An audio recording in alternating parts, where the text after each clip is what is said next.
Hello, everybody. Happy Friday. You know, why don't we start with the exercise like yesterday, huh? I think it's a good idea.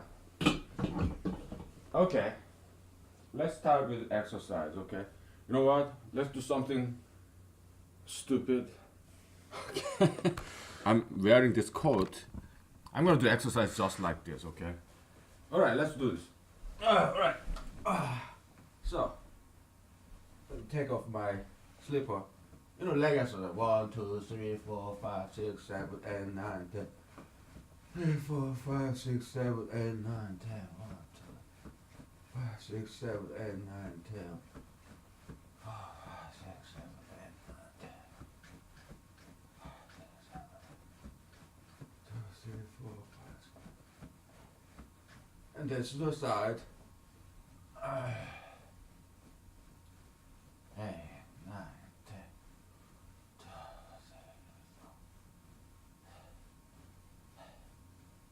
And then upward to the side, leg lifting.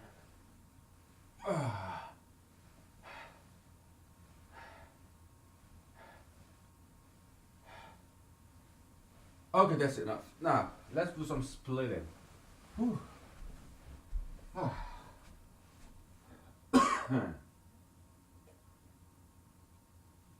What's good about winter? In winter, when I run outside, when I do some exercise, it just cools me down so fast because it's kind of cold outside and inside my house.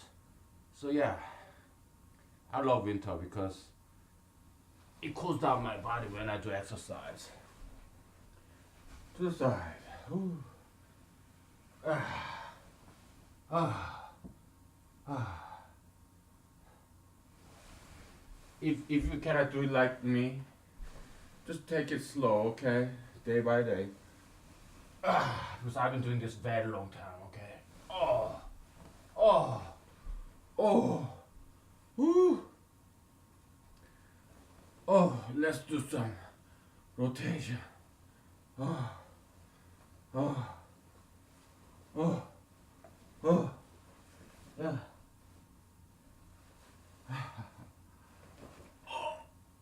Oh boy.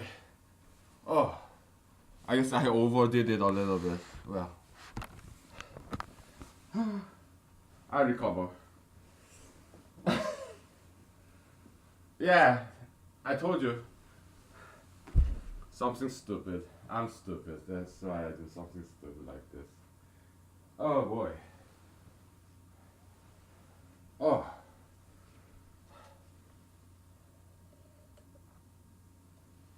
Okay, let me get some drinks. Ah. Oh. What drink should I take this time? Well, how about this? Yeah, that should be enough. Okay. So, we're gonna have to bring back our board. But before we bring our board, uh, our objective is this. Our objective is uh, we want to model human influence on ideology's influence on a person. Okay, because 30 years ago, right now it's about 2020, okay? Let's say in the beginning of 1990, year 1990, okay? Not many people in America were pro-gays, like pro-LGBT.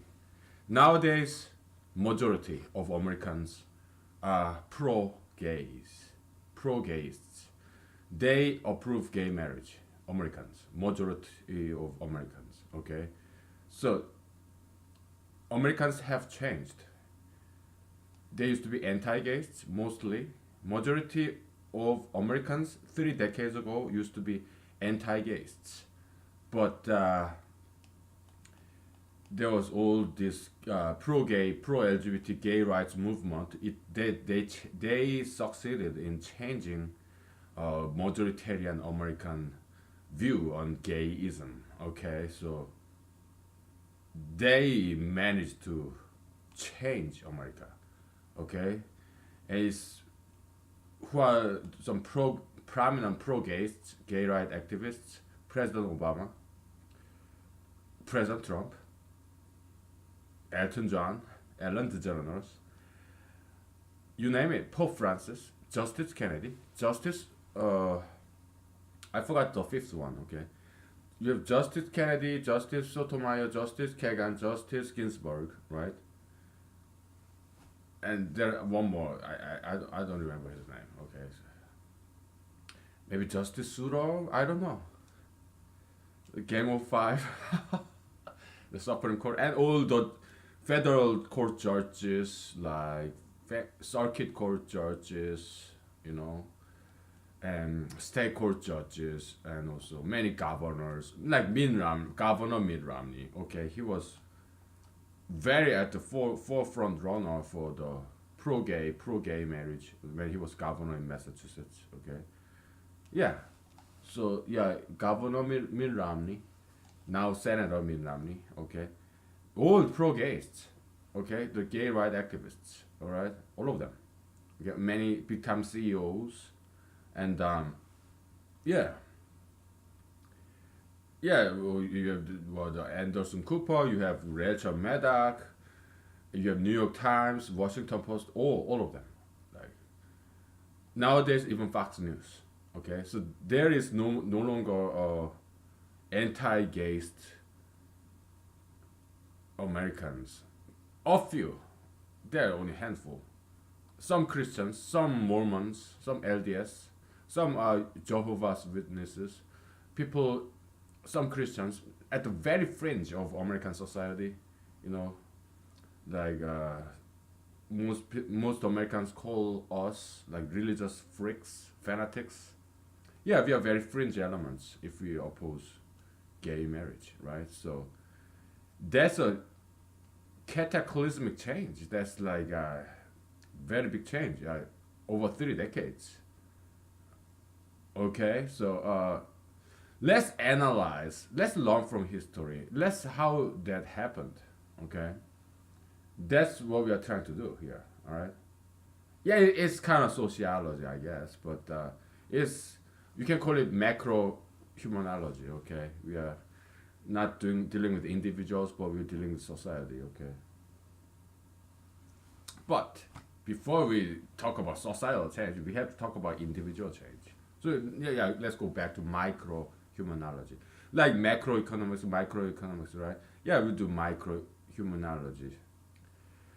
We want to find out how a person's view changes.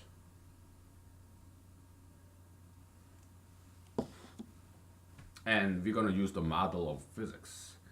Okay, the concept of force, distance, and work. You know, W equals F times S, right?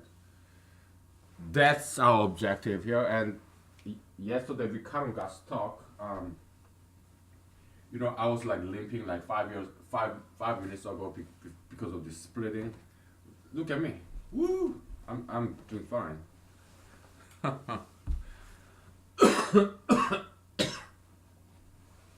Okay. Yeah, but yeah, when you do exercise, do it gradually, okay? I don't want you to enjoy yourself. Please. Do it slowly and gradually, okay? Alright. So let's put this board on the left side because we're gonna switch sides, okay? To not to avoid straining one part of my muscle, okay? I'm such an old man. Alright. Ah! I panicked.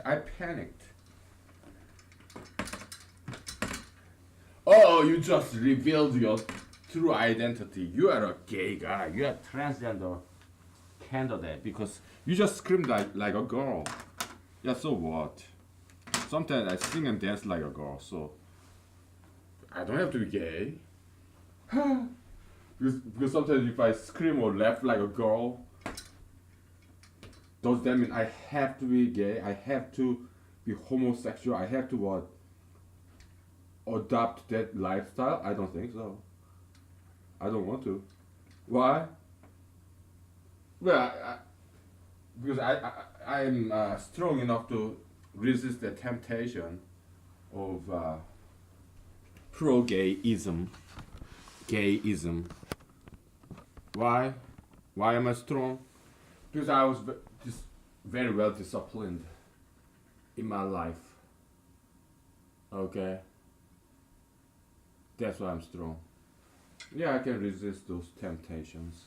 No problem. Okay. I exercise every day, almost. You know. So yeah, it's not that hard to fend off those evil ideologies. No, not that hard at all. Okay. All right. So yeah, maybe. So last time we took a shot at defining the distance, and I think we are just too ambitious. Maybe we try to jam in too many concepts into distance. Maybe we should put some concept in mass instead of putting everything in try to contain everything with this single variable distance. Okay.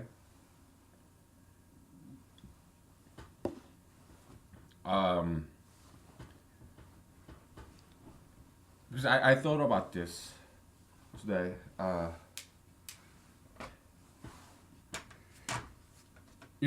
Let's take step by step. Okay, first of all, why inverse square law is this? Okay, you have small sphere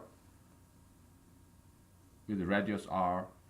I think I should order the physics textbook for universities, for your colleges. I think I need to order. It's time I need to order that. Probably chemistry textbooks too, because it's getting rusty. Okay, so I need to review those physics and the undergrad, university for your college level physics. So I think I need to order that from Amazon. Okay, so now you have a sphere with radius r. What is the surface area?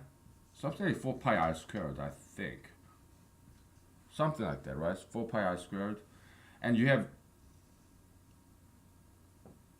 a sphere of 2r.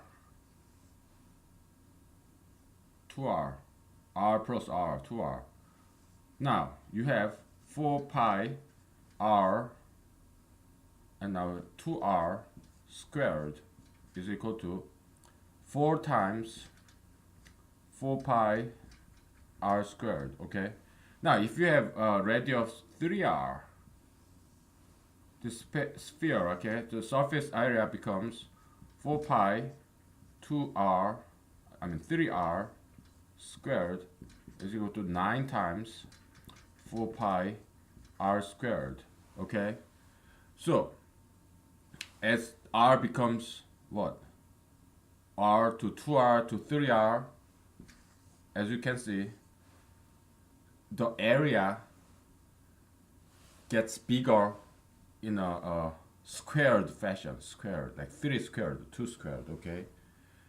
Meaning the density, okay, let's say in the middle of this spheres, you have small sphere 1, sphere 2, sphere 3. In the middle of this is light, okay, like sun or some light source. Okay, so this photon, let's say this light source give out what? 10 photons or 100 let's say 100 photons in all directions, three-dimensional direction, okay? 100 photons. It doesn't matter.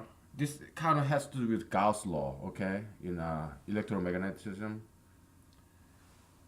No matter how big you draw the sphere, these photons, that 100 photons that give out all different direction, Yeah, it will be still 100 photons. Now,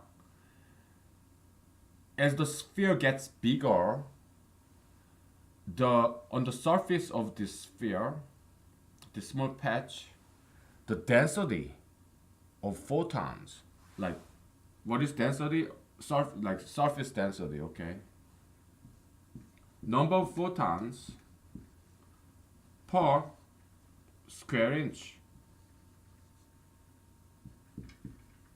Per square inch.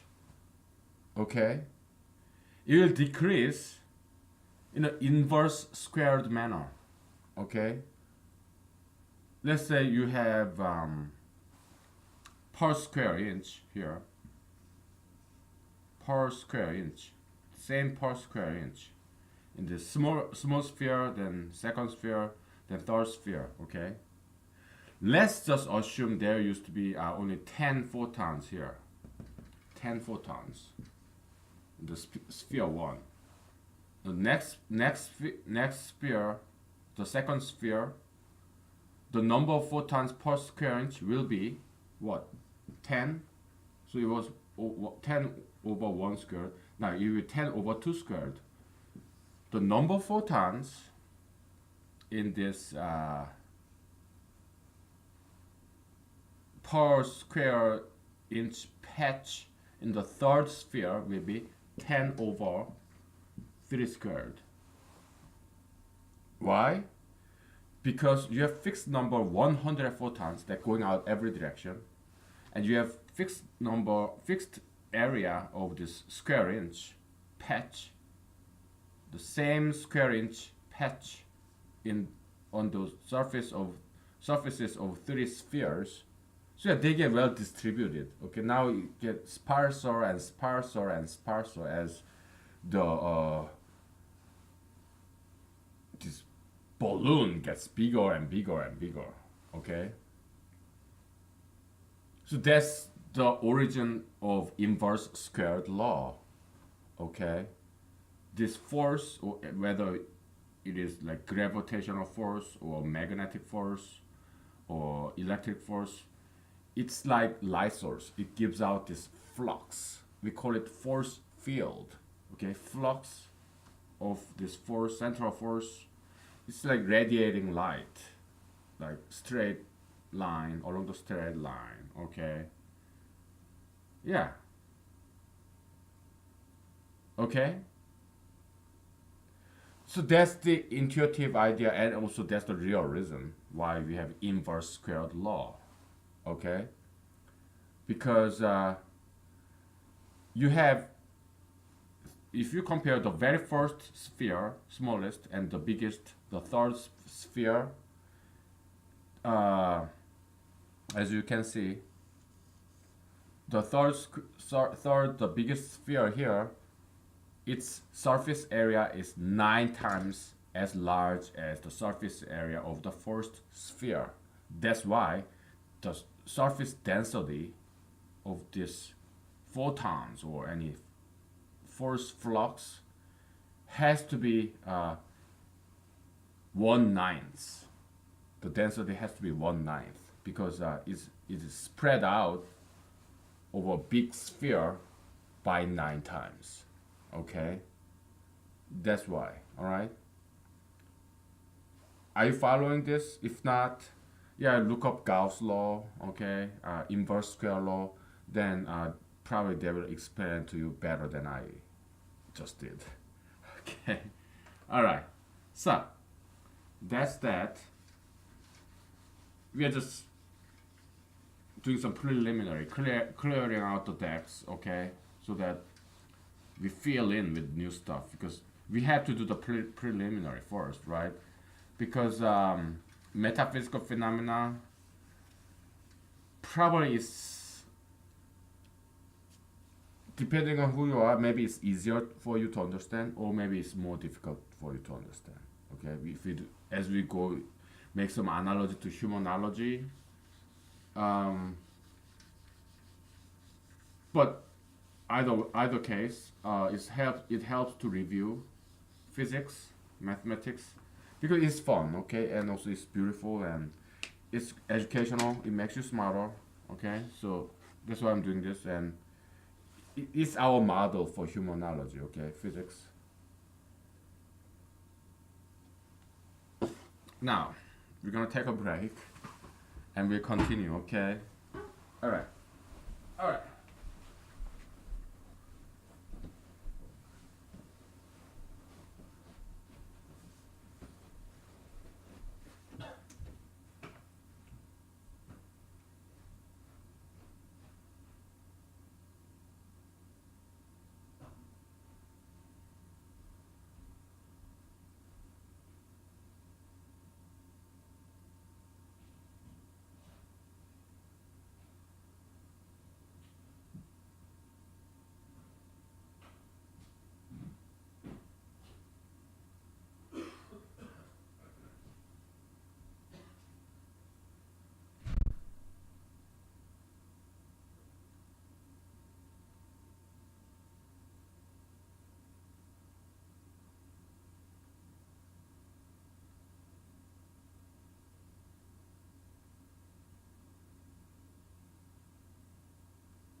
Okay, we're back, and I'm gonna stand, okay, because I've been sitting all day.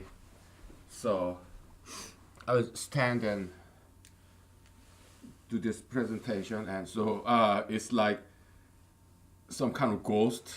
Do I look like some kind of ghost? Headless ghost. Oh boy. But and also you cannot see this very well. I'm so sorry. How can I make this better? What if, because well, I just write in black. How about that? I mean, you can kind of see it, right? Not so clearly. Yeah, you can kind of see it. You gotta understand. I don't have much money, okay? So I don't. Also, I'm busy, okay? I don't say I'm lazy. I have to be efficient as possible, okay? I'm doing this for free, okay? So I'm recording this on the camera that comes with the laptop, which is pretty good. And but the software, it doesn't allow any zoom in, zoom out, zoom in. It doesn't do that. Okay, so and I don't want to record this in a camera. First of all, I don't have any camera, and also because I want to do it in laptop camera. Why? Because then it goes straight into my laptop so that I can just upload it. How convenient. Okay, so we'll stick with this method. Okay, I write it in black pen, all right, so that you can see it more clearly. Now, um, so in physics, okay, let's say you have this massive object. Well, I promised you to write in black, so I just drew in green, which is worst color here because you cannot see anything if you're writing green. You have black object and it's a huge mass. Okay, and now you have unit mass. Let's say 1 gram. This one, 1 ton. What is 1 ton? 1,000 kilogram. I think 1,000 kilogram is 1 ton. But you have 1 gram. So you have 10 to the 6, 1,000 kilogram is 1 million gram, okay? You have 1 gram, unit mass, okay? It's MGS scale, continental European scale, okay? But, so, what is the force, gravitational force? F is equal to G times 10 to the 6 times, let's say this is M1 and this is M2, okay? 10 to the 6 times, what is R? Let's say here you have 1 kilometer, okay? So 1,000 meter, okay? So 1,000, you have G, and then you have M 10 to the 6 times 1 is equal to 1,000 G. It's cool. Okay? In terms of Newton, I don't know, okay? You have to make some calculation what Newton it will be. I don't know. I don't remember, okay? Yeah, let's say we just say 1 kg some force, okay? Force unit. I don't know how you would convert that into Newton, okay? I don't know. Alright? So I forgot. 1,000 G, okay? So that's the force. But if you're twice far away, the same unit mass, one gram, okay? I messed it up, but whatever. If twice far away, so now you have the distance, it used to be 1 kilometer, now you have 2 kilometer, okay? According to the inverse square law, you have the force here, let's say this is F1, okay? Force F2 is equal to 250 G. 1,000 divided by 4. Why 4? Well, 2 squared, okay? So that's that. So as you can see, here you have 1,000 G, okay? 1,000 G. That was F1.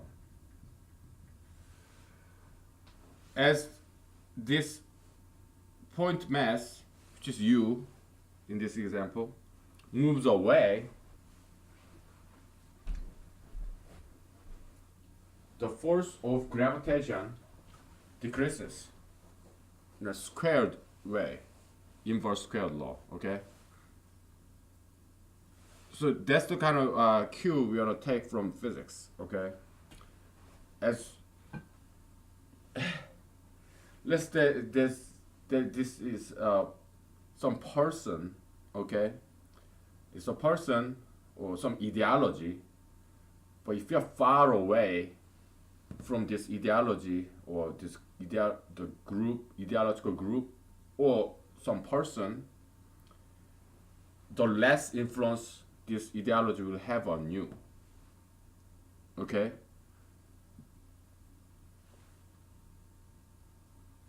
Alright? Now, we want to throw in 2 variables here. We are already doing humanology, okay? So, 2 variables. What if this person is, let's say this is a person, okay? Person with some ideology. Pro-gayism, okay? Let's say we're gonna throw in two variables here, okay? How strongly this person believes in pro-gayism, okay? Is this person mildly pro-gayist, like passive pro-gays like President Trump, okay? Yeah, he attended Elton John's gay wedding, and he said, "Oh, what a beautiful love, beautiful couple." He said it on record. Okay, so he's a mild pro-gayist. Yeah, he would take picture with some flamboyant gay guy in the White House. Okay, publicity to support gayism. Yeah, he's a mild pro-gayist. Okay, but not as aggressive, strong pro-gayist as President Barack Obama. All right. Pope Francis also is a passive pro-gayist. Okay, he doesn't actively engage in pro-gayism activity like pro-LGBT gay right. He doesn't do that in a very aggressive manner. He's a very passive pro-gayist. He approves it passively. Okay, and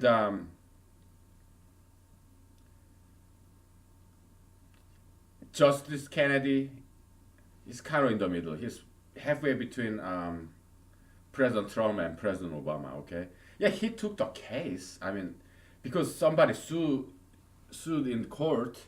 Oh yeah, this discrimination against gay couple is unconstitutional. That's why he took the case. The five justice gang of five, right?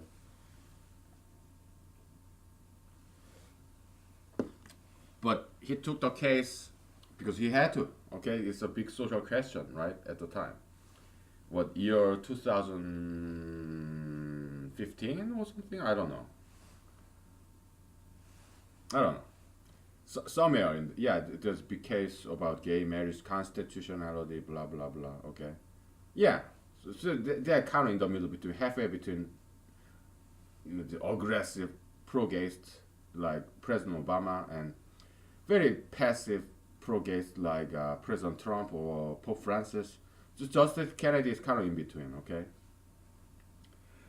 let's just leave out the discussion whether they were right or wrong. Okay, we're not gonna go there. Okay, we're just analyzing a social phenomena, this propagation of gay marriage, pro-gayism, uh, in a very objective fashion. Okay, because all the other ideologies, even Christianity, spread of Christianity work exactly the same way.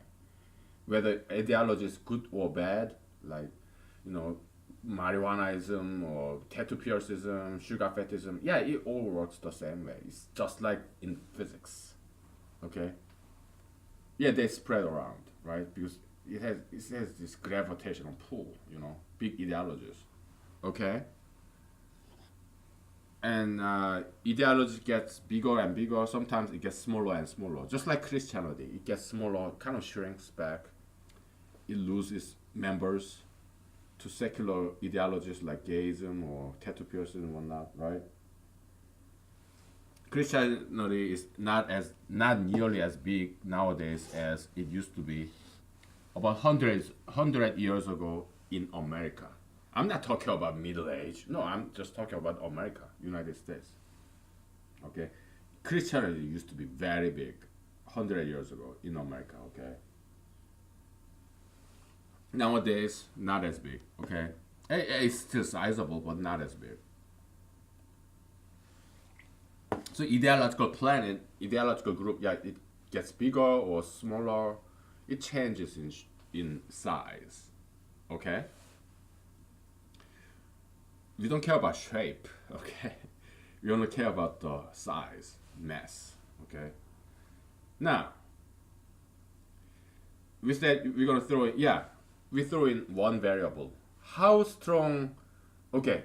First of all, this person, let's say this is a big person, celebrity, like president or Supreme Court justice or Pope in Roman Catholic Church or CEO of the mega corporate international corporation or Hollywood actor, okay, or singer like Lady Gaga or Madonna or yeah, actor, celebrities, movie star or singer, recording artist, you name it, right? Somebody very famous. Now, uh, so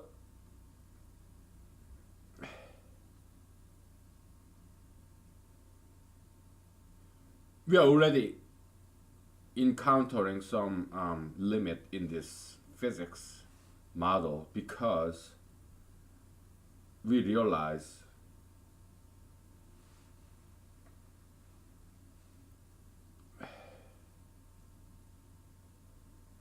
first you have this one person. How famous is this person? How big of an influence does this person have? We already talked about this a little bit before. Power of a person depends on how many people know this person. Okay? You remember Monopoly game, the board game? You have real estate, right? So you have this world in the board game, right? And you pick this marbles or whatever, small figurines that represent you. Like, and you put here your stuff here, you expand your territory, okay? They are your real estate, your property, real estate property, okay? So it's kind of like that. Being famous, if I'm famous, let's say 1 million people know me, know my name, recognize my face. What I'm doing is I'm claiming. So 1 million people know me, okay? Hypothetically, I'm famous. Hypothetically, okay? I'm not. So hypothetically, let's say I'm famous. 1 million people in the world knows me. What does that mean? I claim my ownership, real estate in the real some part of brains of 1 million people. Because to remember somebody, let's say Adam, Brian, Charlie, they know me. They know my name. They remember what I look like. They know I'm 40 years old. They know I'm Asian. It takes space in their brain, memory, data, and it's mine. Okay. Because let's say Charlie hates me. It doesn't matter. And Brian, I mean, he is kind of neutral about me, but he knows me anyway. And Adam, he loves me as friends, okay? Or my fan. Charlie, anti-fan. He hates me. Yeah, I'm a celebrity, hypothetically. I'm famous, but he hates me. But doesn't matter. Still, my presence is in occupying some part of their brains. Adam, Brian, and Charlie. Okay? Their brain, a space, some small space in the back corner of their brain. There is me. Because those people know me. I don't know them, but they know me because I'm famous. I'm a celebrity. Just like last or 2 episodes ago, we had this small parable. There's one island, their parents and a baby. Okay? This baby just got born. He's more powerful. Why? Because two people know this baby. This baby, a baby boy, is more powerful than his mother or his father. Why? Because this baby doesn't know anybody. He's newborn. He doesn't know anything. He doesn't know who's his mother. He doesn't even have concept of a mother or father. He doesn't know. But mother knows the baby. Mother knows the father. Okay. Father knows the baby. Father knows the mother. Right. So how many people knows mother? Just the father, her husband. How many people knows the father? Just the woman, his wife. Okay, so mother's power is one because only one person knows who she is. Father's power is one because only one person knows who he is. Mother, right? Baby, his power is two, right? Because both mother and father knows the baby. Okay. So me, a celebrity, hypothetically, a celebrity, I don't know none of those three people, Adam, Brian, Charlie, but all of them know me. Meaning, my power in this scenario is three, because three people know me. Adam, how many people know Adam? Just Brian and Charlie. Okay, so his power is two. How many people know Brian? One. Why? Because only Adam knows who Brian is. How many? How about what's the power of Charlie? Zero. Why? Because nobody knows who Charlie is. He lives out back in the Alaska news with some radio, amateur radio, and yeah, he listens to all the news. He knows me, but nobody knows who Charlie is because he lives here alone, living off the land, off of the land. Okay. I'm just giving you an example, hypothetical scenario. I love Alaskan boondocks, so don't get me wrong. Just giving you an example, okay? Okay, so we have this power of a person, okay? This, how powerful, how influential this person is. How is it measured? Where how many people know this person? How famous this person is, okay? That's the power of this person. Now, we have another variable. It's about this person. How strongly this person feels about pro-gayism. Is this person mildly pro-gayist or strongly pro-gayist? Or is this person mildly anti-gayist or strongly pro-gayist? It's all about this person. It has nothing to do with distance yet, okay? Or maybe it is. We don't know. We are just considering multiple variables, okay? That's why this is not an easy question, all right? Probably that's why it has never been done before. Okay, we are making history. You and I, we are observing, witnessing history in the make. This is a very historic moment, if you realize that. At least I hope it to be, because all this humanology theory may die with me. Okay, I may never get famous, or this humanology never takes off. It's possible, and to be honest, I don't care. Why? Because I'm doing this because it's so fun. It's so entertaining to me. It's a hobby. I have my full-time job, and this gives me a lot of pleasure, intellectual entertainment. That's why I'm doing this. So I'm getting a lot of kicks out of this. So whether this becomes famous or not, it doesn't matter to me at all. Okay, I'm having fun. So I mean, after I'm dead, if I'm dead, I'm dead. So what do I care what happens in this world or not? Whether this human art become famous or not, it doesn't matter to me. If I'm dead, right? So it doesn't matter to me at all.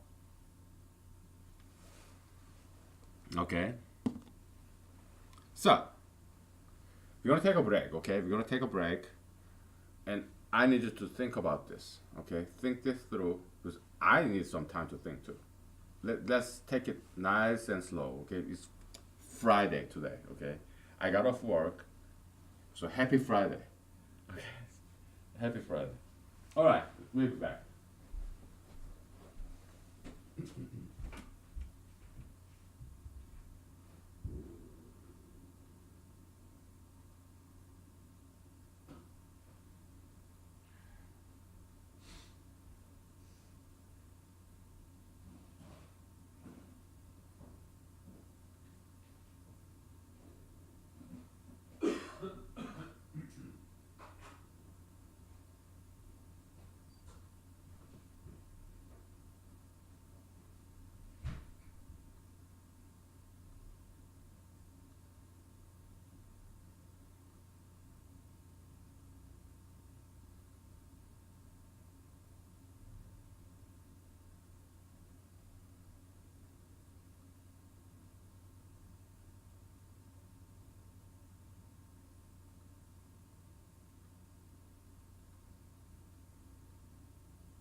Okay.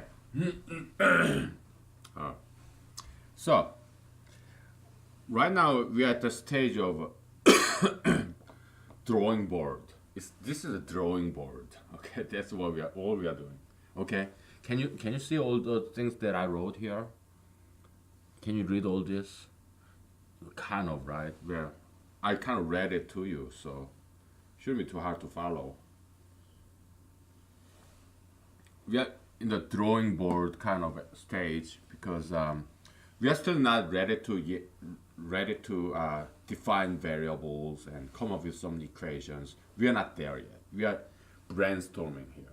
Okay, we are at the drawing board stage. We are just gathering some considerations, some elements, some factors. Okay, so you have big celebrity who's very famous that you have never met. You only saw this big celebrity like Justice, Supreme Court Justice, or big politician like President Obama, or like a big journalist like Anderson Cooper, or big celebrity like Lady Gaga, or you know, some big, or Pope Francis, or you know, Reverend Bill Graham, or whoever, right? Somebody famous. You know them, but they don't know you. But this person, celebrity, can be a hero or anti-hero. You may hate this person or you may love this person. Like President Trump, right? It's either you hate him or you love him, right? Very polarizing figure. It's either you hate him very much or you love him very much. President Trump, right? Me, I don't hate him. I appreciate him, the good parts, but I also criticize, disapprove bad parts. So I'm kind of in the middle, okay? I read 5 of his books. I learned a lot from him, okay? I watched his speeches, okay? I read his books. I watched his speeches, and there are things that I agree with him and disagree with him, okay? So I'm kind of in the middle, okay? I don't hate him, I like him, but I don't hate him. But it's not like I'm a huge advocate for him. Not anymore, I used to be. I voted for him in 2006 election, but I'm not gonna vote for him again, because I'm running for president in 2020 against him, okay? Anyway, so yeah, I'm no longer like blind advocate for him like I used to, okay? I used to like him a lot, but nowadays not as much, okay? Because I have many liberal friends. Half of my friends are liberal, and they kind of influenced me. I admit I get influenced by other people, okay, my friends. So I'm gonna switch out this vodka drinks, okay? It's kind of getting old. Okay, what vodka drinks next? Who's on the list? How about this guy? Sure. You're okay. Yeah, keep thinking about this, okay?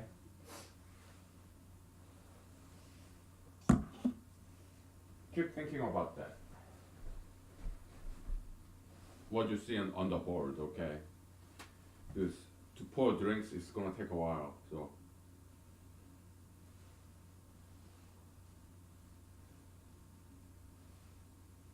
Keep thinking.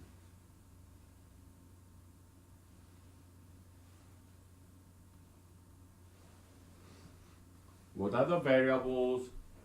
What are the relationship between variables? And how can we formulate this in a nice equation? Okay. That's our mission here. That's today's marching order. Okay. Yeah, we are doing this together, okay? So, but let's do it nice and slow, because after all, it's Happy Friday. Okay, so yeah, let's just take it nice and slow. I mean, if you are here on a Friday, I mean, I don't know what day of the week you're watching this, but to me, I'm recording this, it's Friday night, Friday evening, and as usual, I have no dates, though I tried. So, hey, lady, I think you're very beautiful. So I go online, right? I think you're very beautiful, and then would you like to date me this Friday, like tomorrow? And but I just need you to know that I will never live with you. I will never marry you. I just want to have a long-term girlfriend, kind of romantic relationship, long-term relationship. But I can only buy you dinner like once a year because I'm so poor. But I'm willing to cook for you, like what, once a month. Invite you to my house, and maybe we can spend the weekend together and watch some movies and dance in my house together. And would you like that? And they run away. Okay, so yeah, I never get a date. Okay, so ah, they think um, I'm looking for just what looking looking for somebody to have sex with. Yeah, I mean not just sex. Yeah, if I have a date, yeah, I'll dance with her and cook for her and we'll talk and but I I tell them yeah like I don't wanna I will never marry you. I will never live with you because I like being living by myself and they run away. Okay, they don't want me so and it's good that they don't want me because I have all my time for this humanology. Okay, so yeah, in a way it's a curse and bless, kind of double-edged sword kind of thing. And I'm actually glad no girls want me because it saved me money and time. And I'm really enjoying this. Okay, I'd rather do this than having a date because been there, done that. Okay, I used to date. Okay, so been there, done that. No, there's no point to keep doing that. Okay, just waste of time. So we are doing something productive, something contributive to humanity, the advancement, betterment of humanity, and furtherment of human knowledge, humanology. So yeah, this is better. We're doing something more humanistic and something more altruistic. We're doing something more productive, constructive than just having sex or dating. I've been there, done that. Okay, so no need. Yeah, I thank God. Okay, I thank God Almighty for giving us this opportunity. It's a very unique opportunity. Come on, how often do you see this kind of thing? Science in the making, in public, broadcast in public. You don't get to see this very often. Okay, probably first time in the human history, right? Yeah. Okay, so uh, let's see. So in this gravitation equation by Newton, you have a m1, m2. Okay, this is m1, m2 is you. Okay, you or me, somebody small, underdog. Okay, and m1 is a big celebrity, but it only has one number, m1.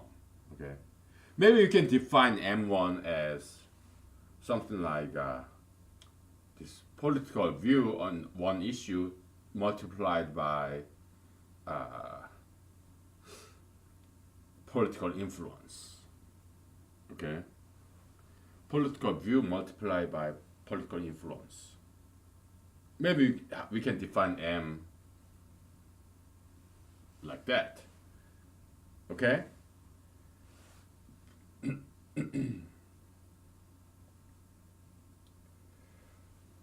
that's one possibility. But I'm kind of not quite sure about that yet because um,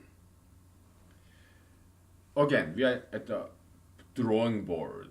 Okay, we are just brainstorming at this stage. Okay, I'm gonna adjust the angle a little bit because I'm kind of looking down, and I don't want to look down like that because it really hurts my back. Because when I'm reading something, oh, I'm doing like this. Oh, it really hurts, strains my back of my neck. Okay, so I'll do it like this. Okay. Okay, so what we are doing is we are still brainstorming and in the drawing board. Okay, so I want to have some headroom. Okay, plenty of headroom. So uh, here you have celebrity. Okay, you see this celebrity all the time in the news, in the internet, television, magazine.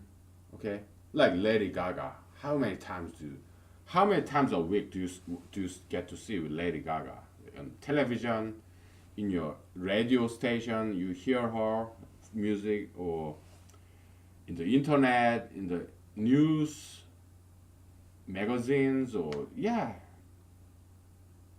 celebrity, any celebrity. You see them all the time, but that's not the only people that you see all the time. How about your friend, or your teacher, your coworker, your boss, your subordinate, your colleague, or your fellow student, teacher, people around you that you deal with on a daily basis? Yeah, you deal with President Trump probably all the time, every day, on a daily basis. If you read the news,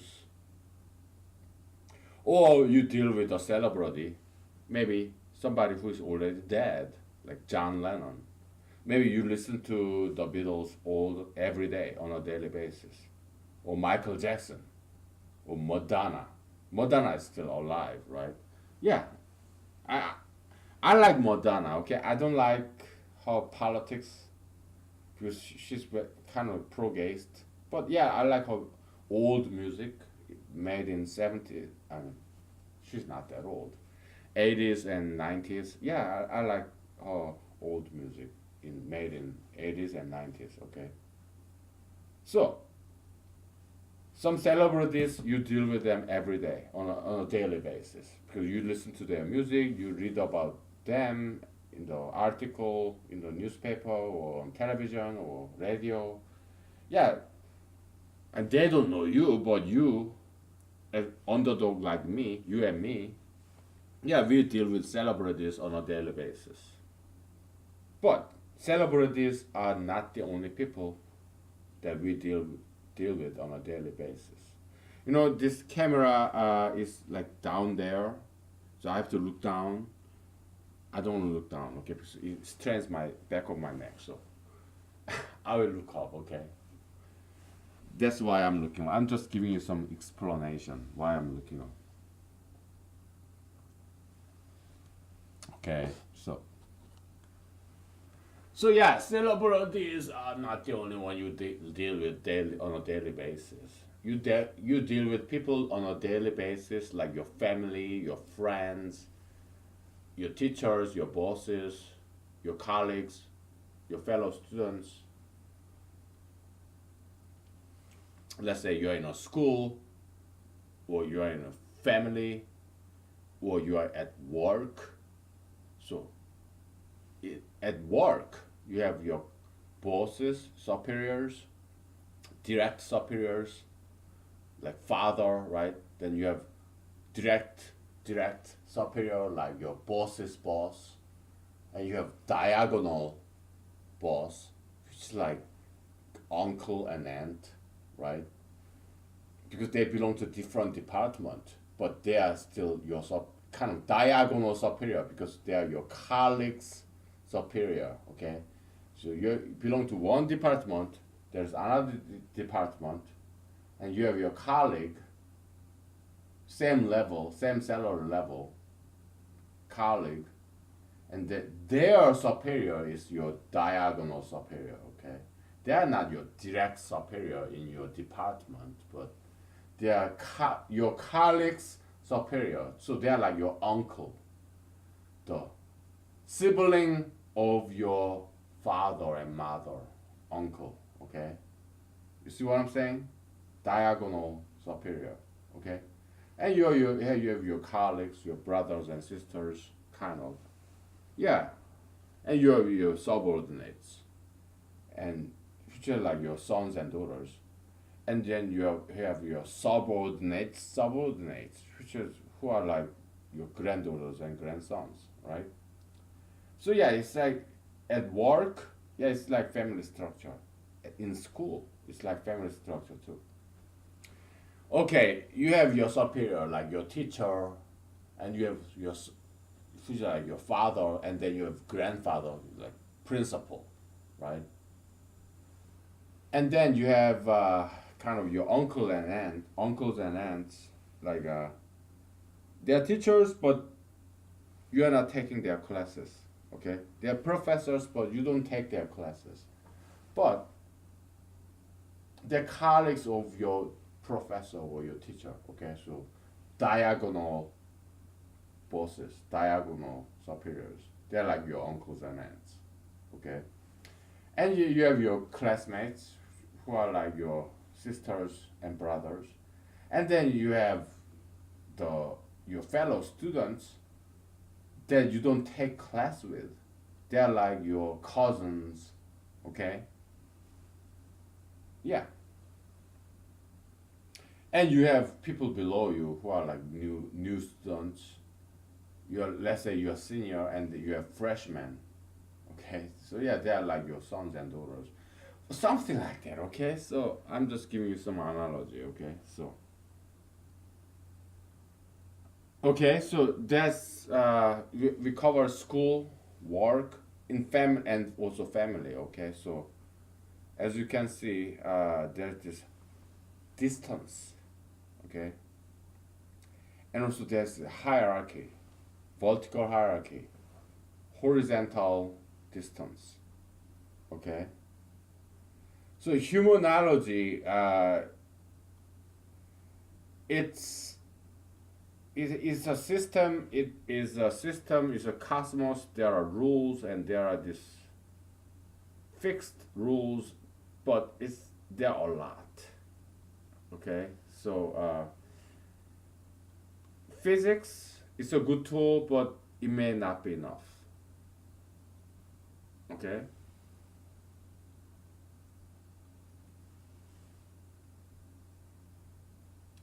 but at least it's a good starting point. Okay, because we are trying to define the concept of a distance, metaphysical distance. Okay, it's a lot in there. Why? Because in a human relation, you have relational distance. Okay. Okay. Let's cover the social environment. You have friend, right? You have friend, and friend. Relational distance. Okay.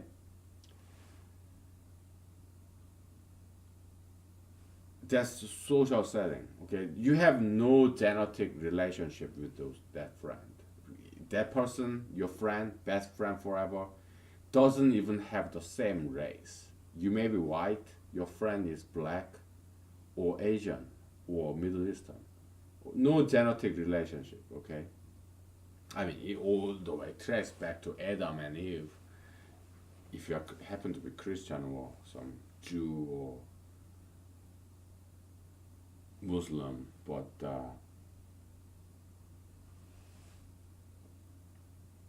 if you happen to be secular, yeah, no genetic relationship, okay? Oh, you would say, oh yeah, we all came from monkeys, single cell organisms, so whatever, okay? So, but yeah, let's just not talk about religion or politics. So we're doing science and logic here, okay? So let's say you have friend. Yeah, that's the relational distance, okay? That's one concept in distance, because there are so many different concepts when we talk about distance. Okay, because humanology is a multi-dimensional space. Human space in humanology is multi-dimensional space. It's n dimension. Okay, so it's not that simple to define what this distance metric would be.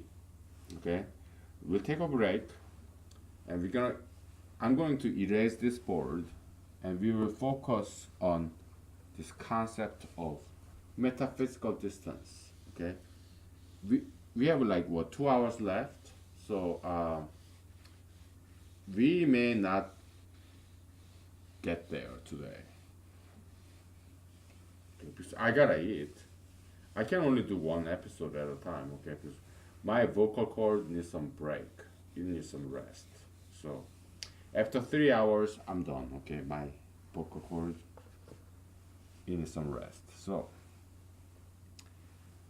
uh, we take a break and we take a shot at. I mean, we continue on this definition of distance, metaphysical distance. Okay.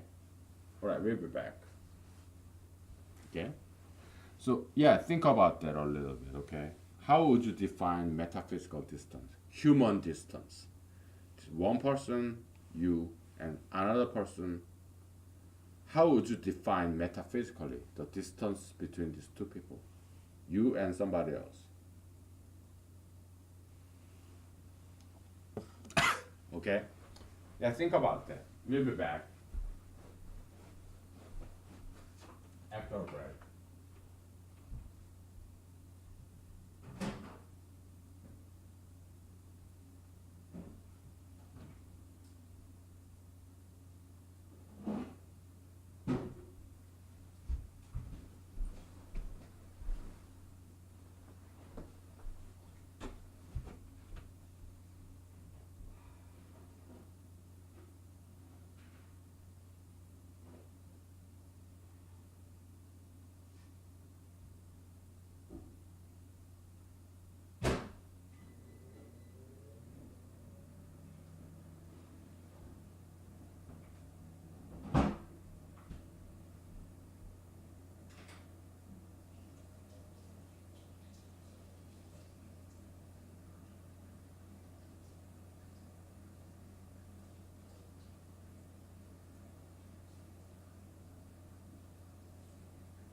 Okay, we are back, and I guess it's time. It's been more than 1 hour, so we'll switch sides. And I'm gonna sit down too. Okay. Good news for me. Come on, it's Friday. Give me a break. Okay. All right. Okay. I don't want to get you any glares from this lighting and do you want to see what this lighting is from Walmart? Okay, that's where I shop. Walmart lighting light stand. It looks like this right here. Okay. Okay. Very nice. Yeah, probably made in China. But yeah, hey, that's only thing I can afford. Okay. It works and it's affordable, so yeah, it's all good. Okay. International trade is very good thing. Okay. President Trump, yeah, one thing I disagree with him is that yeah, he went to MBA in what he described as the best MBA program in the world, University of Pennsylvania, Wharton School of Business. This guy's so elitist. He's like, he always go to Harvard, Yale, Stanford, Princeton kind of people. He's an elitist. He's not like you.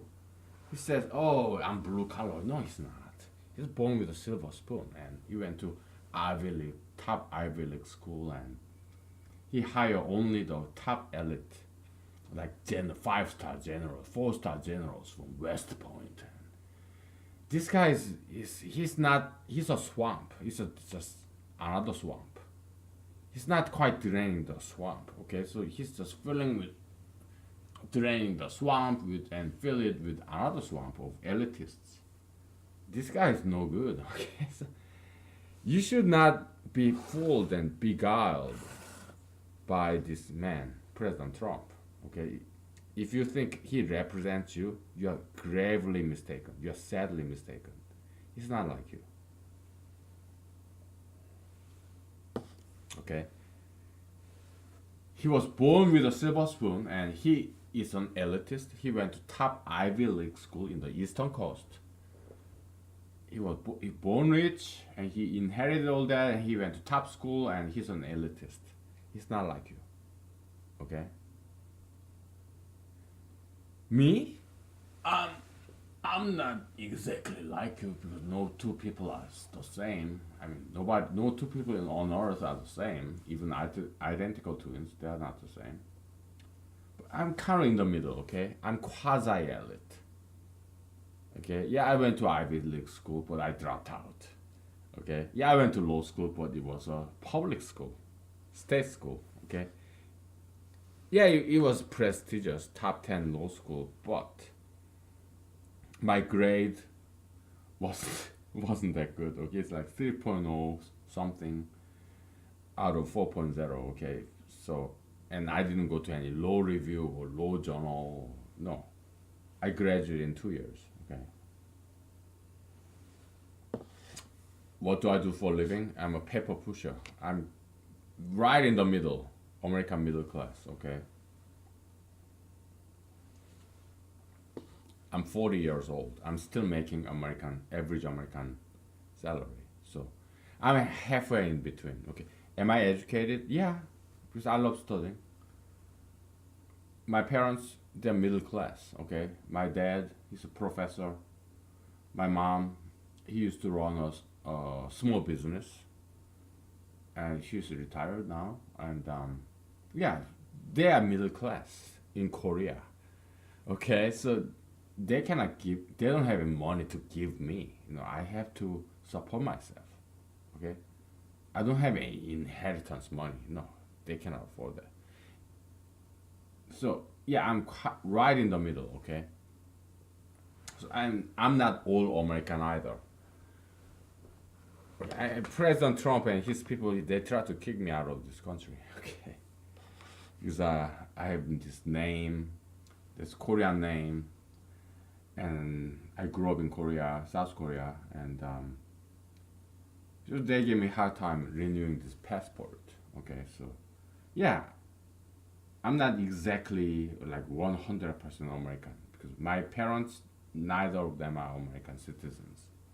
I happened to be born here when they came here to study for my dad's PhD program, and my mom, he got a job as a secretary, in the university campus, and then I was born there, okay, in the eastern coast. And actually, I went to PhD program in that school that when I was born, when my dad studied, and where my mom worked. Okay, so it's a great union because I invited my parents when I was studying there. So yeah, we visited, we had this campus tour where he used to study and where my mom used to work. Yeah, it was fun. But yeah, all my parents, yeah, am I an anchor baby? Not exactly, because none of my family members want to come and live in America because they are doing very well in South Korea. Okay, they all have their jobs, they're happy, their family, so then they're not planning to come to America. No, they're Koreans. Okay, I just happen to be born here. Okay, so anyways, back to humanology. Okay, so I don't know why, how kind of erase this part of the word God. I'm sorry, it's kind of blasphemous, but well, I'm sorry, Mr. Deity, Almighty God. Somehow I erase.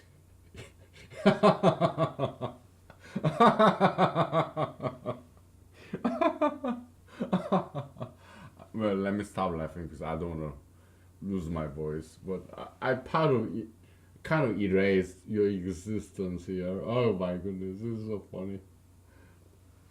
Accidentally, I erased your existence in this board.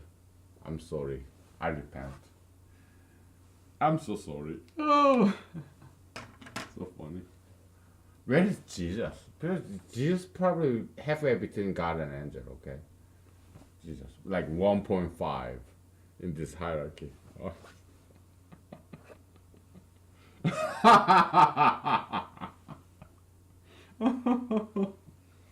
It's like halfway in the middle of 3 hours, so I guess I can talk about anything because nobody's watching this.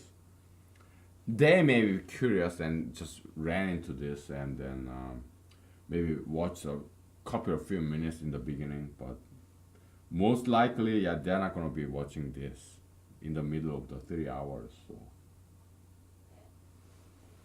I can talk about anything. Yeah, this video is like available in the internet 24/7 anywhere in the world, but nobody's watching this, and thank God for that because I can talk about anything because nobody's watching this. Although this is public, it's public and private because nobody's watching this. Although they can. Okay, so there's irony there for you. Okay, where are we? Yeah, I erased everything, so I have no idea where we are. Why don't we take a break so that I remember where we were? Just kidding. It's 1 hour and 23 minutes, so for 7 minutes we'll talk about something and then we'll take a break, okay? Come on, I have a full-time job. I got off work. Right now, what time is it? What time is it now? 7:30, okay? Yeah. Oh, it's Friday night, and so I'm, very relaxed mode, okay? So you have to give me a break, alright? Alright, so for 7 minutes, we'll talk about something productive. So, it's like this, okay? You have this big mass or celebrity.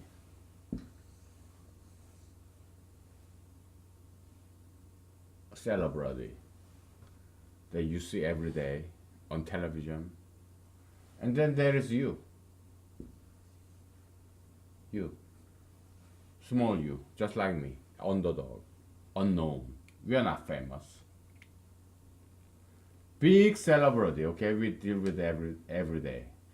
This celebrity, it could be a movie star or politician or whoever. He doesn't know you. Okay, President Trump or President Obama, he doesn't know you, but you know him. Okay? And but there's another person, your friend. You see him every day. Okay?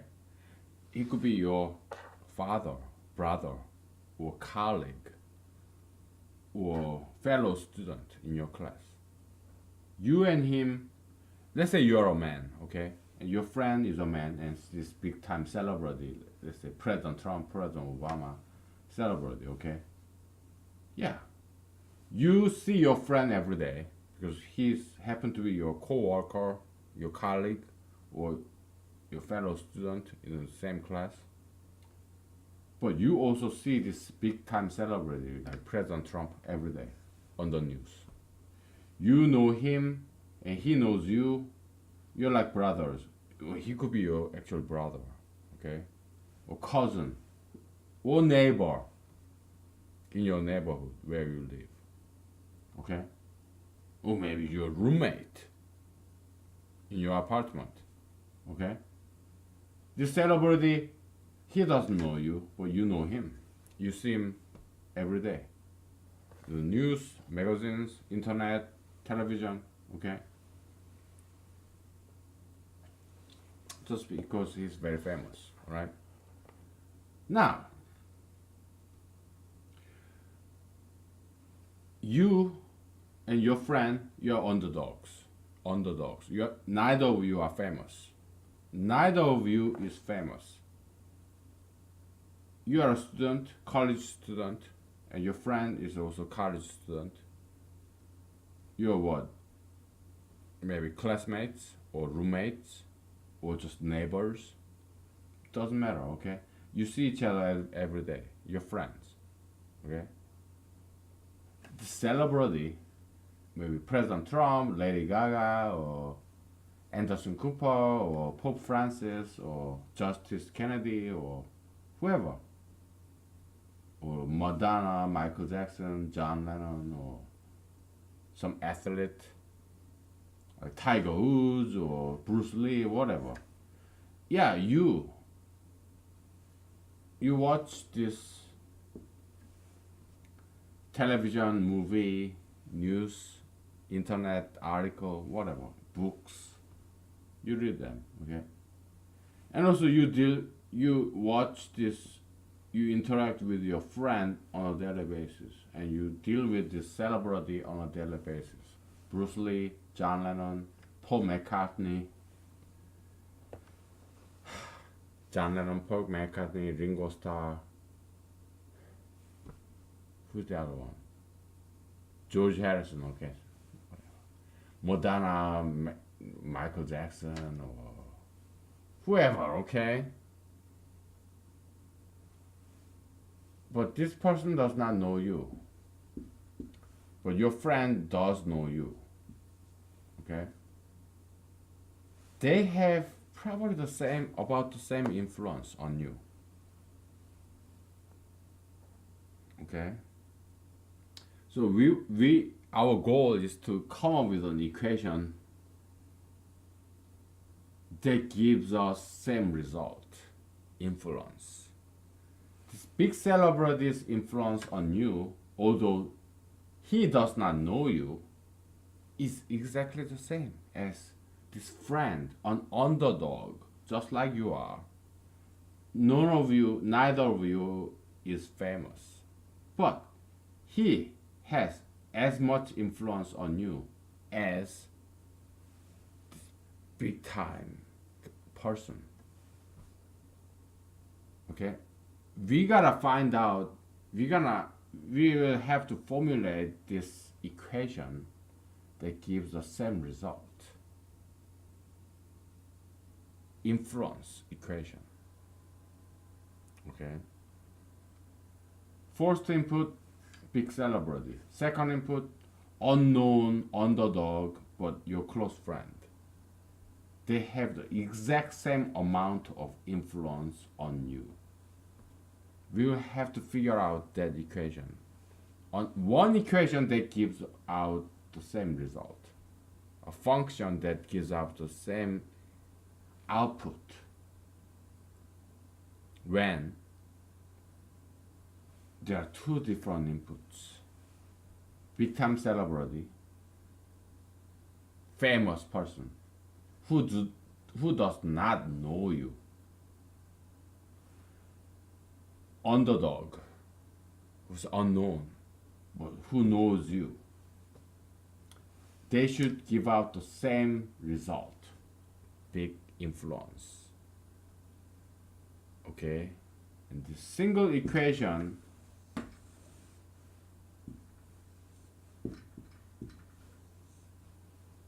different input, two different inputs should result in the same number, same result. Big influence. Okay? That's what we are after. As you can see, it's not easy. Okay, so but at least we formulated the problem.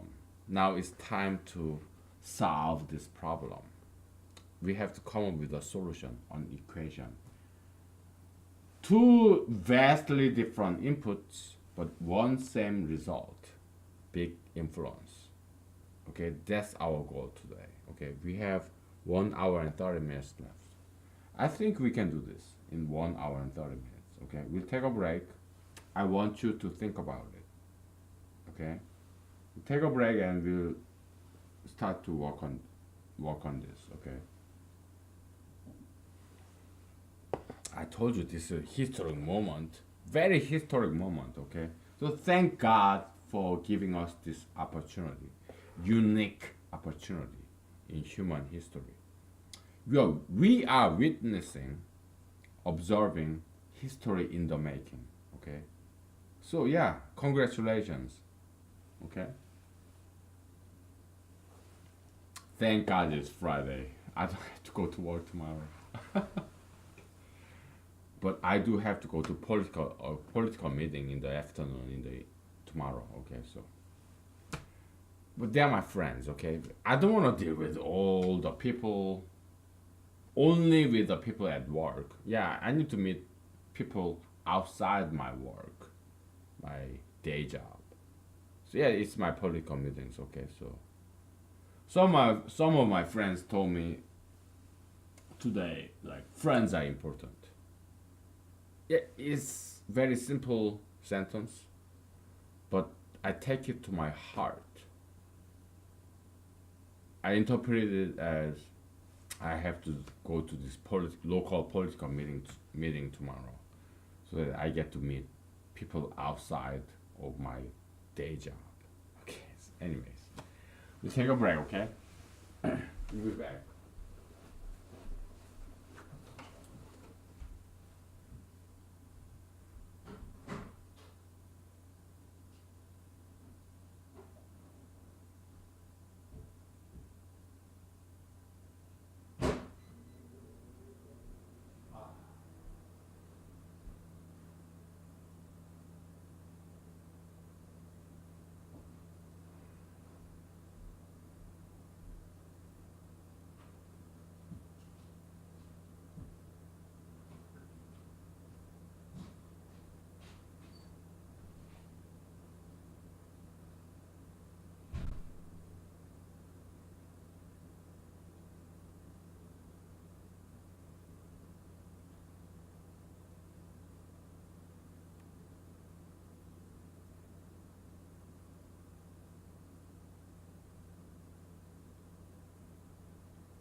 Okay, we are back.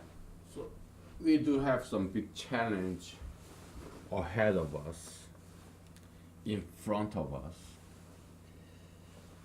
But maybe it's not that difficult, okay?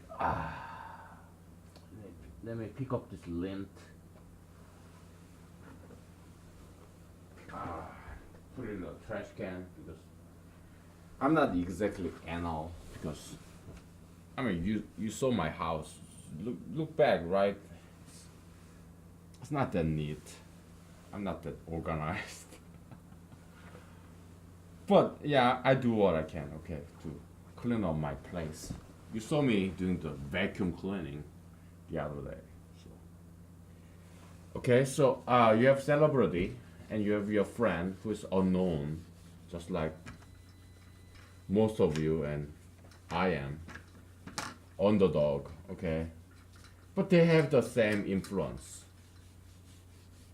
We want to come up with an equation, a function that gives out the same result, although there are two different results. So we'll start with this Newtonian gravitational force equation, okay?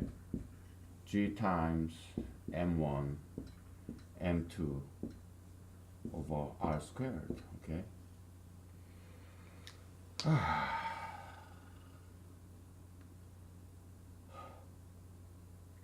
What if the celebrity have a big mass, but he's so far away? Yeah, it's not r2, it's r squared,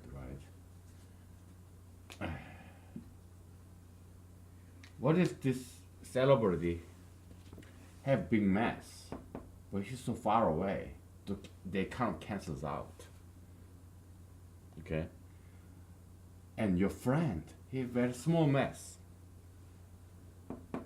but he's so close, so they cancels out too. So they end up being the same.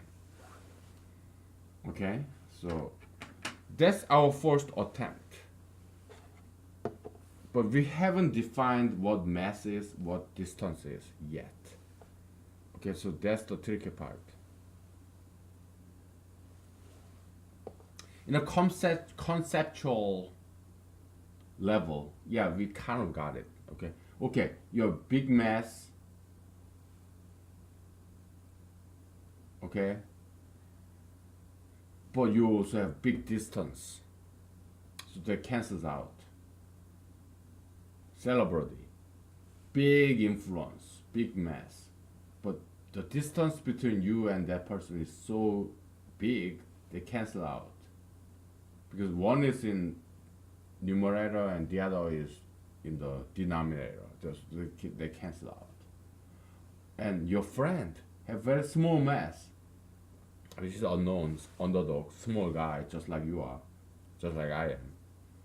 But he's so close. Also, small distance, it cancels out too.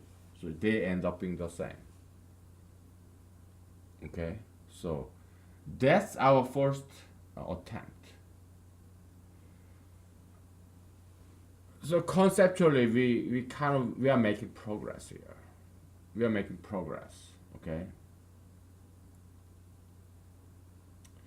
Because one possible way to define a mass is how famous this person is multiplied by his political view on this particular issue, right?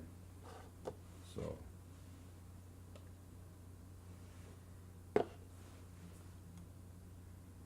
I'm sorry, I gotta go to the bathroom, okay? I gotta take a leak, okay? Give me 1 second, okay? So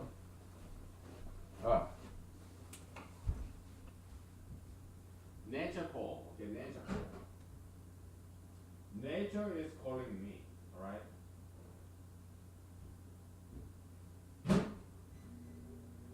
To the bathroom.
Okay, we're back.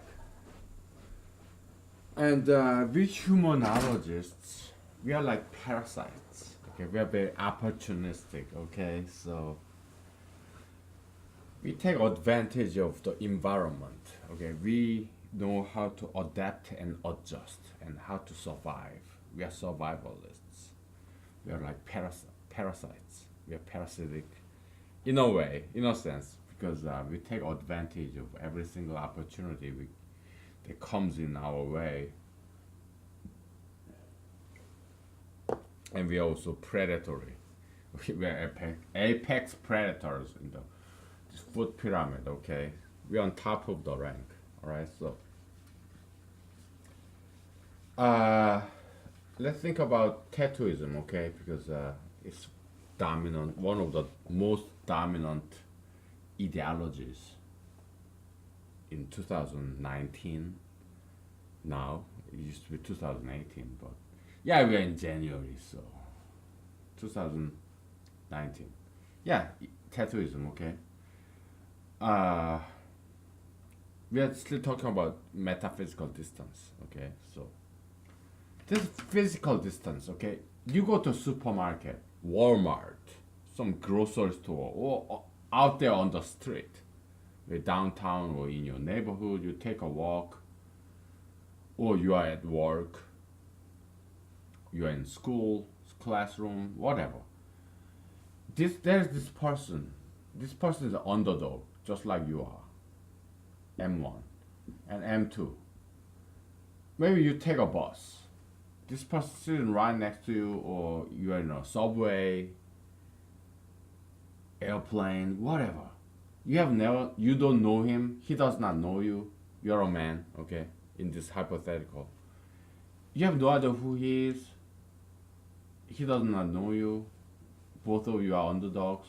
But physical distance is very close because you are right next to each other in an airplane or in a bus, in a taxi cab, or on the street, when you are waiting in a line in a grocery store or supermarket. Yeah, you are right next to each other. And he happened to have these big ass tattoos all over his body. You don't have any tattoos. Does he have some kind of influence on you? Okay. No. How about you have no tattoos when this guy have tattoos, and all these other people, M3, M4, M5. So you are just waiting in a line in a grocery store, and everywhere you look around, and this cashier had tattoos. Your fellow supermarket customer, all of them had tattoos. You are the only one who does not have any tattoos. So you kind of feel this peer pressure, although you don't know any of them. Okay. Oh, you feel like, oh, you know what? I feel like this oddball because everybody else have tattoos and I don't have any tattoos, so I feel like I'm left out, like ostracized. So why not? It makes me feel very uncomfortable because I'm different from the rest of the surroundings. I'm standing out. That makes me very uncomfortable and insecure, unstable. So I want to blend into the background. So why don't I go to the tattoo shop today and get some tattoos so that I become like anybody else?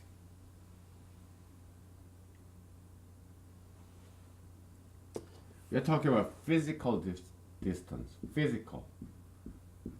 3 feet away or 1 meter away. 1 meter away. Physical distance, okay? So yeah, this physical proximity, it does have a huge influence. Why? Because you're so close to each other. Although you don't know any one of them, you never seen them before, you don't know them, they don't know you. You will never see them ever again. although you are living in the same town because you happen to live in a big city. So yeah, you go to supermarket, the people that you see in the supermarket, you have no idea who they are. They don't know you. But they have strong influence on you if there are a lot of them. Okay?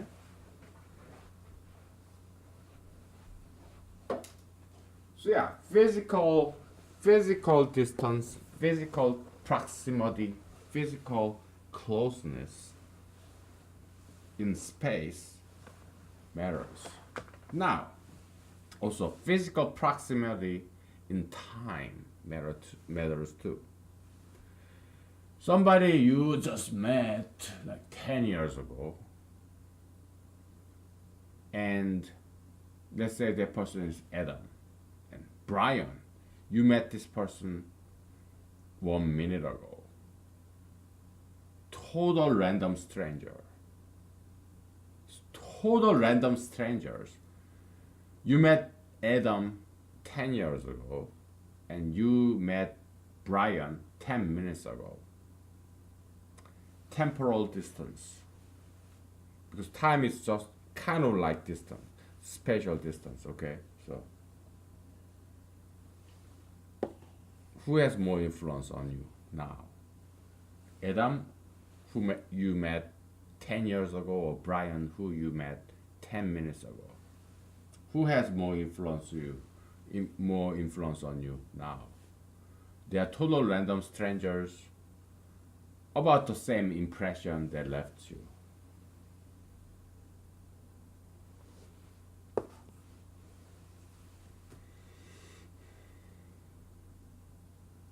Okay, Brian, right? Because he's more proximate in time, given everything else is the same. Both Adam and Brian, they're total strangers. They left about the same amount of impression, okay? So yeah, proximity matters, okay? Time and space, all right? That's why this concept of metaphysical distance, it's not easy, okay? We are not there yet. We are just still brainstorming, you know, drawing board stage. Now, let's review some mathematical concept, okay? If you have a two-dimensional that's a three-dimensional point, you have x-axis, y-axis, x-axis, y-axis, and you have z-axis. Okay, x-axis like left and right, y-axis up and down, z-axis back and front. All right, and you have 2 points. A is like what? x1, y1, z1, and then you have point B, x2, y2, z2. Okay? Now, what's the distance between the two? It's like this. Distance between A and B is equal to square root of x2 minus x1 squared plus y2 minus y1 squared plus z2 minus z1 squared, okay? Oh boy.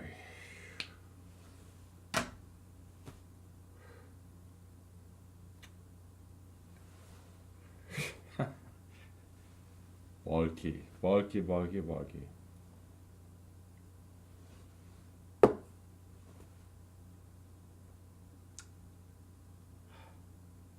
What is this in tensor notation?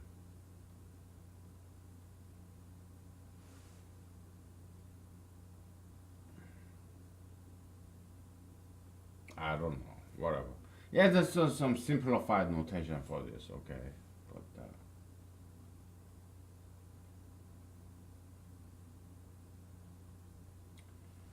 Sure. Let's try some tensor notation here. Okay, so I'm studying tensor calculus. Okay, because x, y, z, it's like let's say it's general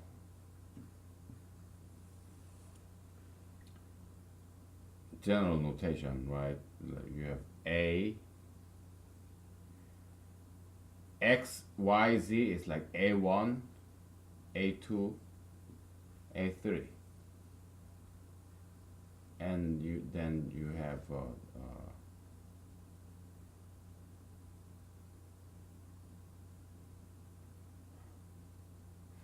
x is a1 upper upper index, a2 is a2 upper index is y, z2 upper index is 3.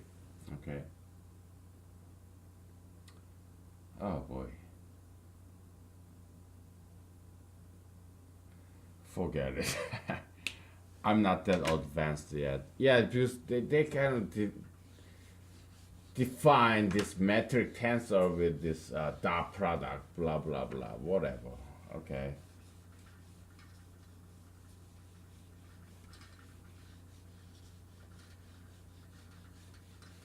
Because it's I'm trying to give you some mathematical intuition, okay? Because you have two numbers like a and b.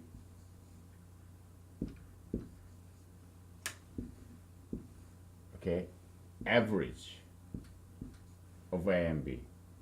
One definition is like arithmetic average. Okay, you have 1 plus b over 2.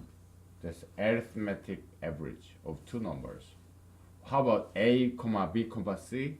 A plus b plus c over 3. Okay, but there is also another definition of average. It's called geometric average. Okay, so square root of a times b. What if there are three numbers? Cubic root of a times b times c. That's the average. Okay. Now, those are averages. Okay. A plus b plus c. Okay.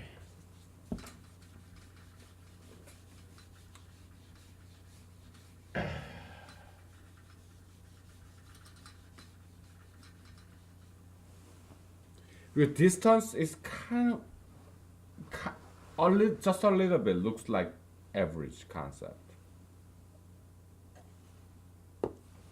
All right, distance concept kind of looks like average concept. Okay, so you have average of a1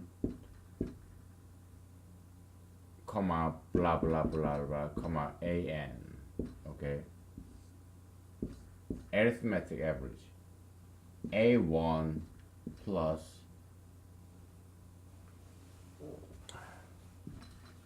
a2 plus a blah blah blah an, which is like sigma ai over n. Okay, a1 plus n plus a2 plus a blah blah blah an plus over n. That's arithmetic average. Geometric average pi ai a1 times a2 times a2 times a3 times the square root running out of space. Square root of nth. Okay, you say okay, a1 times a2 times a blah blah blah an times an square root nth. Okay, so that's geometric average. All right, so when a1 a2 an they're all the same, here you have n times a1 because they're all the same, right, over n, so it becomes a1. Here you have a1 to the nth, square root of n, so it cancels out, so it becomes a1. Okay, but in terms of distance, it keeps on increasing. So when we think about either arithmetic average or geometric average, if all the elements are the same, they stay the same, okay? Because n times a1 over n is equal to a1, okay? Average of 2. No matter how many 2's are there, 2's are, that's 2. Let's pick 3. 3 plus 3 plus 3 plus 3 plus 3. What's the average of all these 5 3's? You divide by 5 is equal to what? 15 over 3, and 15 over 5 equal to 3. It doesn't matter how many 3's there are. If you do arithmetic average, it reduces to 3. It's reduction. Okay, average reduction. Reduction by average.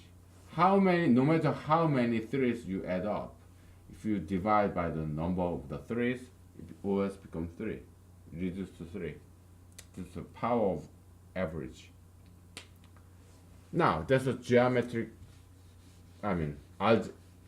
arithmetic average, okay? Now we'll do geometric average. Geometric average looks like this, okay? 3 times 3 times 3 times 3. You have 4 of them, okay? Now do you do the root of by 4? Okay, what is this?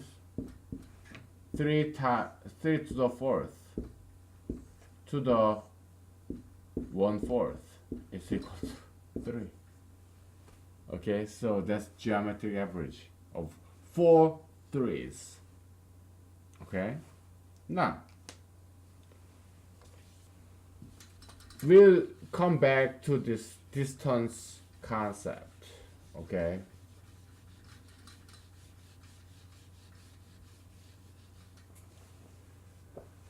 oh boy.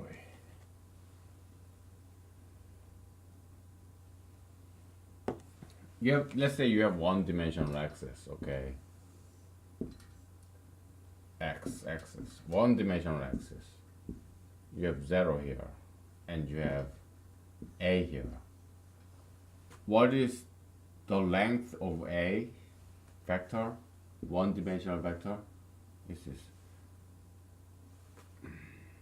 length. Oh, sure, length is equal to square root of A squared, which is equal to A. Okay? If you don't understand this equation, just catch up, okay? Just look up in the Google or Bing, Yahoo, your favorite search engine, mathematical distance, okay? So that's one dimensional, okay? You have two dimensional, okay? X-axis, and then you have y-axis, okay? Y-axis, right? You have some point here. It's a good old Pythagorean theorem, okay? Let's say this is what, A comma B. What's the distance? Oh, I'm sorry. We are making this equation very simple, okay? So we have A comma A. A comma A. A comma A. What is the distance? Okay. Length squared because A, Pythagorean theorem in a right triangle. L squared is equal to A squared, because A comma A, plus A squared. Okay, so L is equal to square root 2A. Why? Because it's equal to square root of 2A squared, okay? Yeah. In the one-dimensional space, it used to be just A, because square root of A squared plus square root of A squared, period. Okay, so it was just A, okay? Now, your second dimension, you multiply by, it increased, the length, the distance kind of increased. I'm trying to get you some kind of concept or connection between average concept and distance concept. Okay. So yeah, distance is not exactly some kind of average, because distance concept, the distance, as you add up dimension, as you go into higher and higher dimensions, distance actually increases, while average, it always stays the same, either arithmetic average or geometric average, they always stay the same, A, right? But length, as you increase the dimensionality, yeah, it does increase, okay? Because we'll just do one more, okay? Then we'll take a break.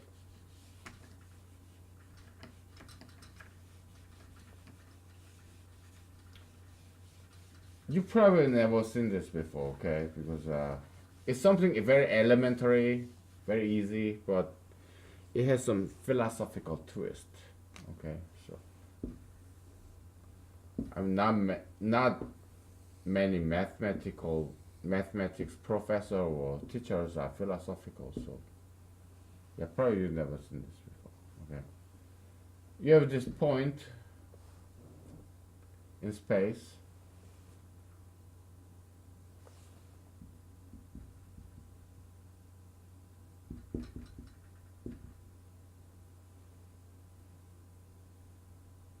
My goodness. You know what? I'm not very good at it, okay? You 1,1,1, okay, somewhere. Oh my goodness. I don't even know how to draw this, man.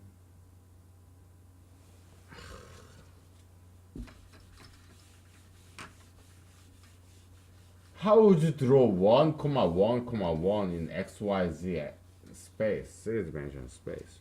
So you have x-axis like this, y-axis like this, z-axis like this. So x, y, and z. Okay. Now my shoulder is hurting. So I better use my left hand.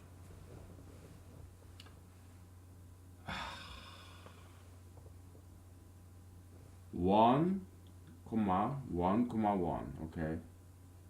My challenge is to draw this in the three-dimensional coordinate in a two-dimensional whiteboard. Such a challenge.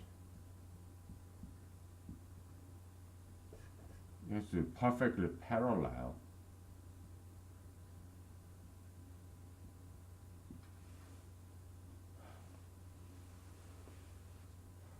My goodness, man, why? I have to draw this perfect cube.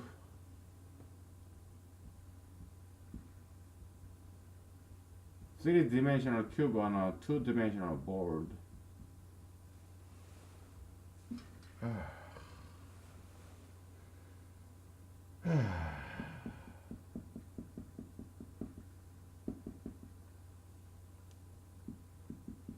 After this, we're gonna take a break, okay?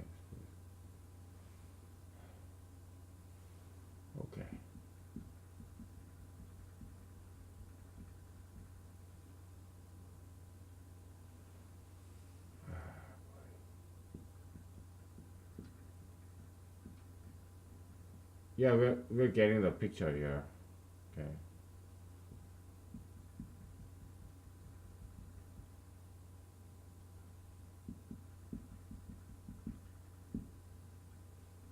We are getting the picture here. Okay. So we have that. Yeah, here. Here is your 1, comma 1, comma 1 right here, okay? Oh boy. I need some drink.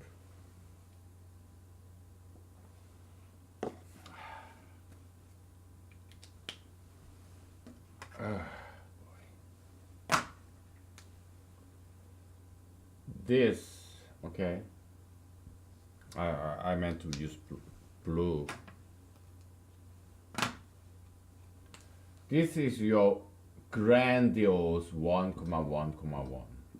Now, what's the distance between this guy 1, comma 1, comma 1 from this point of origin in this three-dimensional place, three-dimensional space? Well, it's actually a, comma a, comma a. All right. Okay. What's the distance of this guy from the origin?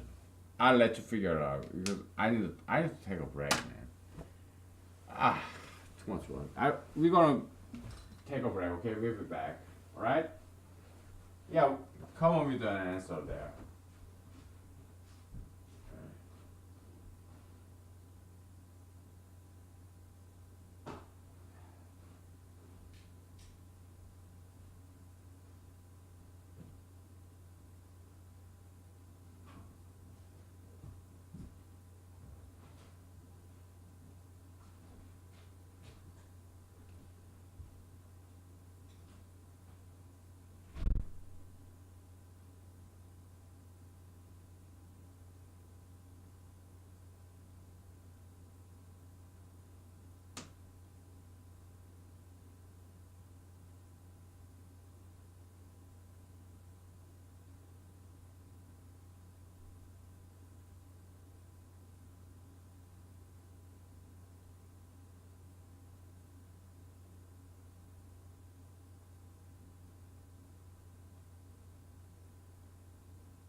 Okay, where are we?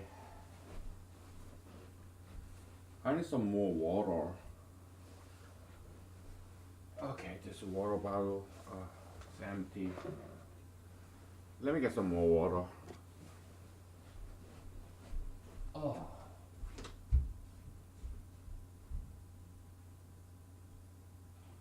That's enough. Yeah. Alright, we got some water. Okay. So what's the distance from a comma a comma a to 0 comma 0 comma 0? That's an elementary question, right? Square root of 3 times a. Okay. So in the we're gonna erase all this. Okay. So the distance. Okay, the distance. It's not like average. Okay, because in average, no matter how many numbers we average, if it's the same number of a, it's always a, whether you take arithmetic average or geometric average. Okay, but distance, it increases. In the first dimension, it was a.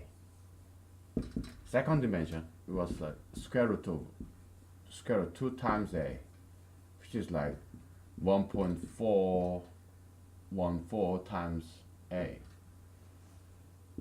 Third dimension, it was square root of 3 times a, which is like 1.732 blah blah blah times a. Okay, 1 times a. From 1 to 1.4 to 1.3.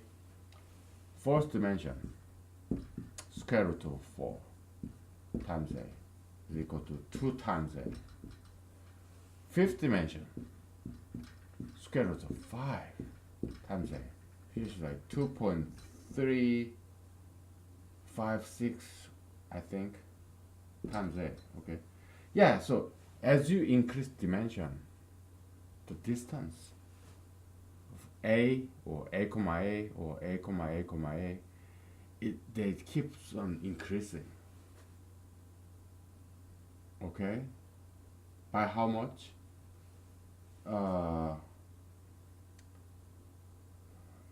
Square root of x. Okay, square root of x. What does this graph look like? I show you.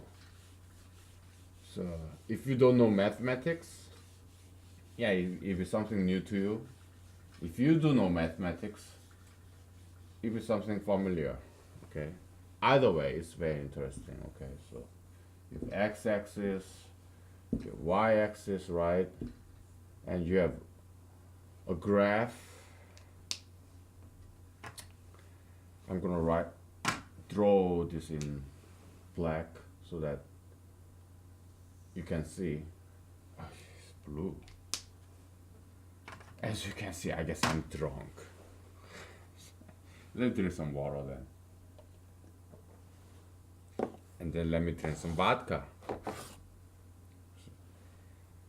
Give me a break, okay? It's Friday night, I'm by myself, okay? Alright, black and black ink. This is a parabola, okay? Equation of this is y is equal to x squared. Y is equal to x squared, okay? Now, you have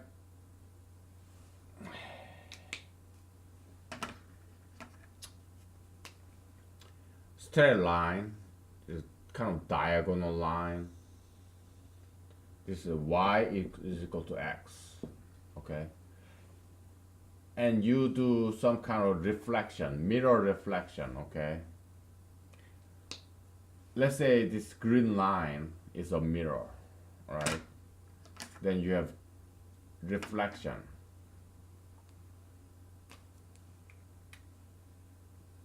In terms of this y is equal to x, this straight line, then reflection of this mirror image of this parabola will look like this.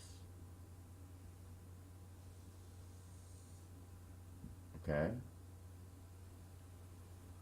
This upper part is y is equal to square root of x. Lower part, y is equal to minus square root of x. Why? Because you are, when you do reflection, you in terms of y is equal to x, you are switching x and y in this equation. Okay, so you have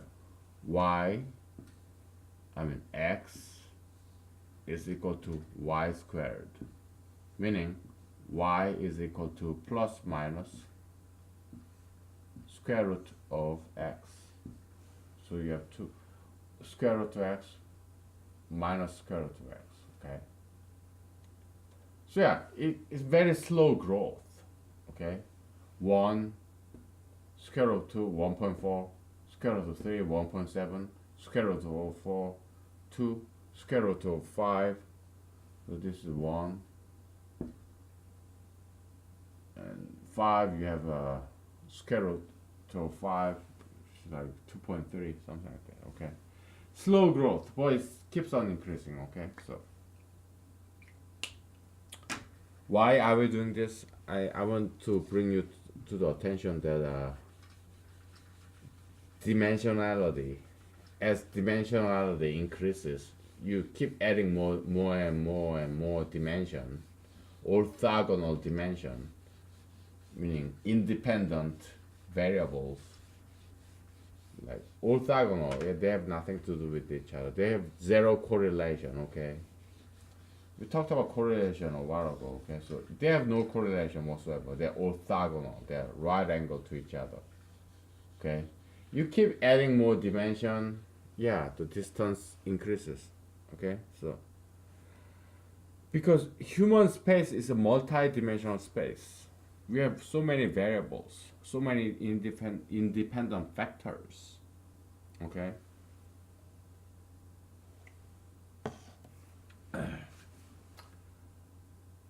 because we are still trying to struggle to and we are still struggling to define this metaphysical difference, metaphysical distance between two people.